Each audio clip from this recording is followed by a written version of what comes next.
Si tu as regardé ma dernière vidéo, tu as enfin écrit ton premier contenu en suivant la structure que je t'ai donnée. Mais maintenant, il faut la tourner. Et c'est souvent là que beaucoup bloquent. Ok, mais je fais quel plan, je tourne comment, à quel moment je parle, à quel moment je fais une voix off. Mais pour ça, j'ai la solution. Ce qu'il te faut, c'est juste un script, plan par plan. Donc dans ce module, je vais te partager le template que moi j'utilise pour scripter mes vidéos. Tu vas voir que ça te permet de gagner un temps fou au tournage et au montage parce que tu sais ce que tu dois filmer précisément. Alors je tiens à te préciser que c'est un template générique, que j'adapte parfois en fonction de mes vidéos, et que tu peux aussi évidemment adapter en fonction de tes besoins. Et surtout si tu as besoin d'envoyer tes idées créatives à quelqu'un, par exemple pour une collaboration, c'est hyper pratique parce que ça peut donner une vision très claire de la vidéo que tu as en tête. Je vais t'expliquer comment je le remplis colonne par colonne.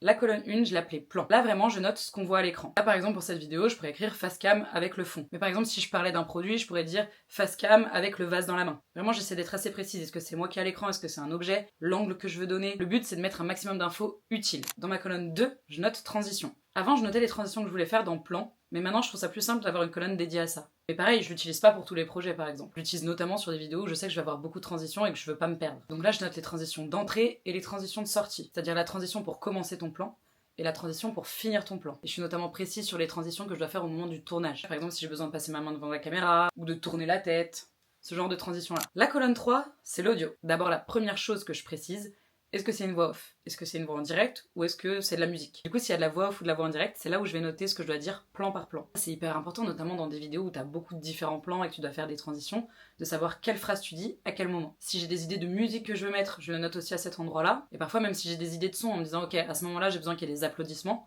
je vais l'écrire ici. Comme ça, au moment du montage, je reprends mon script et j'ai pas à réfléchir. La colonne 4, c'est le texte. Bon alors là, généralement, je note deux choses. Le premier, c'est si j'ai des sous-titres. Je réécris pas tous les sous-titres à la main, ils sont normalement écrits dans l'audio, donc je note juste sous-titres. Mais s'il y a un texte en particulier que j'ai envie de faire apparaître à l'écran aussi, je vais noter quand même le texte, et je peux noter par exemple la manière dont j'ai envie qu'il apparaisse, ou l'endroit où j'ai envie qu'il apparaisse. Comme ça, au moment du tournage, par exemple, je sais comment je dois me cadrer. Dans la colonne 5, les éléments visuels. Moi, j'aime bien me noter les éléments visuels que j'ai envie d'apporter dans la vidéo. Ça peut être des photos, ça peut être des logos, ça peut être d'autres vidéos en superposition, ou même un dessin. Par exemple, si je parle d'un film, je vais me noter incrustation, affiche du film. Une dernière colonne où je mets mes inspirations, mes notes. Là, en gros, c'est un petit peu la catégorie mood board. Je peux mettre des photos ou des vidéos de choses qui m'inspirent ou qui illustrent ce que j'ai envie de faire. Ça m'est déjà arrivé, par exemple, d'avoir des collaborations où je dois rendre mes idées créatives et il y a un effet que j'ai un petit peu du mal à expliquer. Donc je vais mettre une vidéo avec un effet similaire pour que les gens comprennent de quoi je parle. Et c'est aussi ici, par exemple, que je m'écris des notes comme faire attention au cadrage parce qu'il y a un effet de texte particulier que j'ai envie de faire. Voilà, donc évidemment, tu as accès au template, tu peux l'adapter à ta sauce et je t'invite à reprendre le contenu que tu as écrit